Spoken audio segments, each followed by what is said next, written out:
Isn't it crazy how for one of the characters in this film to get what he wants, other characters have to acknowledge him? Acknowledge me. Where have I heard that one before? I am the tribal chief and you will acknowledge me, son. You gotta keep Rooster from Top Gun Maverick in check, cause otherwise I'm gonna smash him, stack him, pin.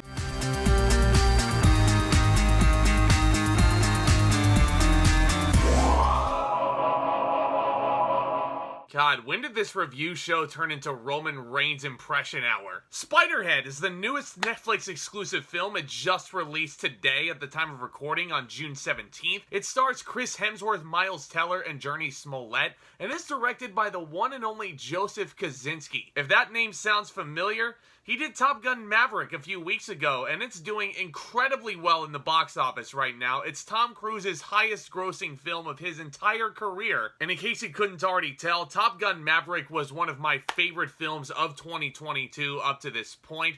So can Joseph Kosinski strike twice this year? Well, with Spiderhead, we follow two inmates who form a connection while grappling with their pasts in a state-of-the-art penitentiary, which is run by a brilliant visionary played by Chris Hemsworth, who experiments on his subjects with mind-altering drugs. The cast and the director alone, along with the screenwriting team who also brought you both Deadpool films, that was enough to sell me on this film. And I gotta say, Spiderhead is very much a mixed bag. This is certainly not Joseph Kosinski's strongest film by any stretch of the imagination, but you just can't help but admire the filmmaking prowess on display here. The stories that he can tell with just a simple picture, just chilling there for a second. It provides maximum tension, which is what a movie like Spiderhead absolutely needed. And I, for one, am so happy Joseph Kosinski got to make a movie like this, because he is proving continuously why he is one of the most underrated directors working right now.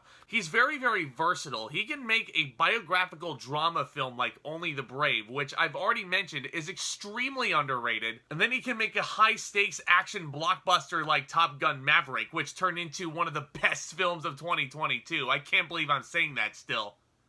Wow. But now he's making an incredibly intense thriller, which also turns into a character study in certain facets. And the message this film carries is incredibly poignant, especially with what we've been living through these past couple of years. And I think Joseph Kosinski does a marvelous job with this movie, as do all three of these principal actors. Miles Teller is a frequent collaborator with Joseph Kosinski, and from the looks of it, it's certainly not going to be the last time these two work together, because when these two team up, it turns into filmmaking gold in a lot of cases. And Miles Teller's character in this is very different from Rooster, which I really respect. This is a very troubled protagonist, and the more you unpack about his traumatizing past, you really start to root for this guy, and I certainly did. Miles Teller was great in this film, as was Jurnee Smollet, who shares some incredible chemistry with Teller himself. But I gotta talk about Chris Hemsworth, man. This was honestly...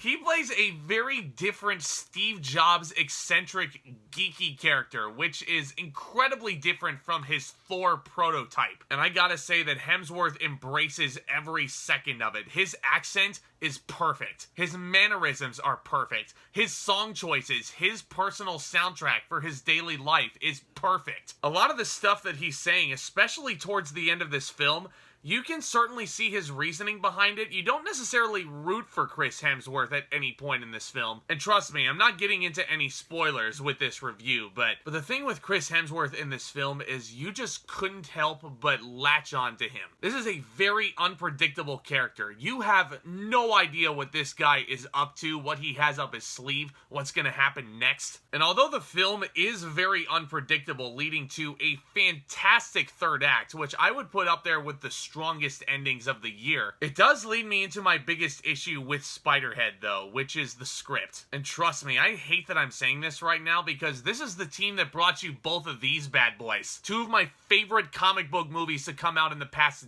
decade, these guys. They're so fun. And I couldn't tell you what exactly happened here. This script, though, has some pretty heinous pacing. There are loads of exposition, which feel like they're written for TV more so than cinema. This movie tends to explain more so than express. These gigantic monologues that both of our main characters go through, it's filled to the brim with exposition. I couldn't believe what I was listening to in a lot of cases. It's not to say it's poorly written. This isn't bad dialogue by any stretch of the imagination.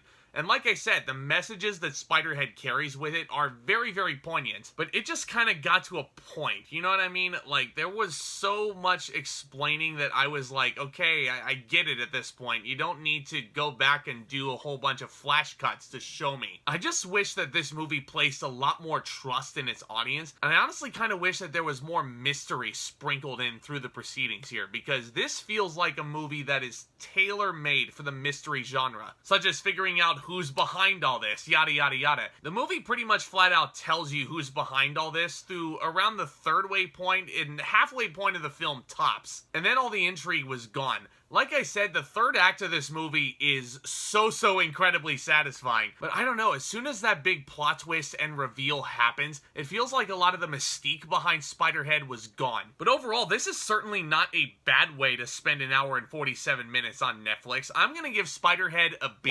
While it's not Joseph Kosinski's strongest film, yes, obviously I do very much prefer Top Gun Maverick over this, but this movie is probably going to be an acquired taste for a lot of people. If you want to see a brilliant performance added to our three main actors' resumes and some really nice filmmaking from Joseph Kosinski, this is probably going to be your ticket this weekend. But let me know what you guys thought of Spiderhead down in the comments section below. What movies are you going to be watching this weekend? What are you binging on Netflix? I would like to know everything and all that much more down in the comments section. I love talking all new things movies with you guys on the regular, obviously. Making these videos is tons and tons of fun, and getting to interact with you guys makes it all the better for me. So if you guys are new viewers, what the heck are you waiting for? Y'all are invited to the party. Smash that subscribe button, hit that notification bell right next to it, and what the heck, throw this video a like if you so desire. These are all tremendously helpful ways to continue to grow this community that we've all built together, talking movies, all things geeky. And guys, keep on the lookout for my review of Lightyear. I am seeing it in just under an hour at the time of recording this video. I cannot wait. Y'all are the best. Thank you all again so very much for your continued support. And with all that being said,